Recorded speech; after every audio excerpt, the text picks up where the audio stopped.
ভিডিওটিতে ক্লিক করার জন্য আপনাদেরকে জানাই অসংখ্য ধন্যবাদ। আপনারা দেখছেন আপনাদের প্রিয় YouTube channel West Bengal DA salary. West বেঙ্গলের ডিএর আপডেট এবং বেতন আপডেট প্রত্যেক দিনের জন্য পাবেন, তাই অবশ্যই চ্যানেলের সাথে থাকুন। চ্যানেলটিকে সাবস্ক্রাইব করে পাশে থাকা বেল আইকনটিতে প্রেস করে রাখতে ভুলবেন না। ইতিমধ্যে গভর্নমেন্ট হলিডে তো সরকারি কর্মচারীদের ছুটির ঘোষণা করলো কিন্তু রাজ্য সরকার। দারুণ খবর সারকারি কর্মচারীদের জন্য, মে মাসে মিলবে কিন্তু টানা 4 দিন ছুটি। কোন কোন দিন ছুটি হতে চলেছে বিস্তারিত চলুন জেনে নেওয়া যাক। 2025 সালে মে মাসে সরকারি কর্মীরা 3 দিন বাড়তি ছুটি পেতে চলেছে। রবীন্দ্র জয়ন্তী এবং বুদ্ধ পূর্ণিমার ছুটি সহ মে দিবসের ছুটিতে উপভোগ করতে পারবেন এবং ঐচ্ছিক ছুটি নিয়ে 9 মে থেকে 12 মে পর্যন্ত টানা 4 দিন ছুটি ভোগ করার কিন্তু সুযোগ রয়েছে। এবং এর পাশাপাশি ফের স্বস্তির খবর এলো সরকারি কর্মচারীদের জন্য।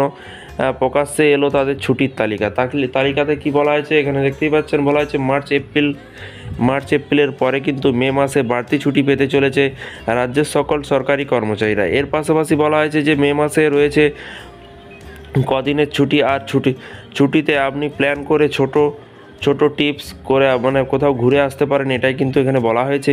প্রতি বছর গরমের ছুটি কিন্তু সামার ভ্যাকেশনের কারণে কিন্তু সরকারি স্কুল ও শিক্ষা প্রতিষ্ঠান বন্ধ থাকে।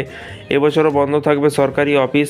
এর পাশাপাশি বলা আছে 2025 সালে মে মাসে কিন্তু থাকছে বাড়তি 3 দিন ছুটি যা পেতে পারেন সরকারি দপ্তরের কর্মীরা। এর পাশাপাশি কি বলা হয়েছে 2025 সালে মে মাসে প্রথম দিনই ছিল কিন্তু ছুটি ছিল ফার্স্ট মে কিন্তু, অর্থাৎ মে দিবসের ছুটি। এবং এর পাশাপাশি আরও বলা হয়েছে দেখতে পাচ্ছেন যে এবার ছুটি পাবেন 9 মে। রবীন্দ্র জয়ন্তীর দিন শুক্রবার পড়েছে রবীন্দ্র জয়ন্তী, ফলে শুক্রবার, শনিবার ও রবিবার এই 3 দিনের ট্রিপ করে নিতে পারেন। এবং এর পাশাপাশি তারপর মিলবে বুদ্ধ পূর্ণিমার ছুটি। 12 মে বুদ্ধ পূর্ণিমা পড়ছে সোমবার এবং এই সোমবারই কিন্তু ছুটি পড়ছে। এবং যদি রবীন্দ্র জয়ন্তীর পর দিন অর্থাৎ 10 মে শনিবার ছুটি নিয়ে নেন তাহলে কিন্তু শুক্রবার থেকে সোমবার বুদ্ধ পূর্ণিমা পর্যন্ত কিন্তু টানা ছুটি পাবেন।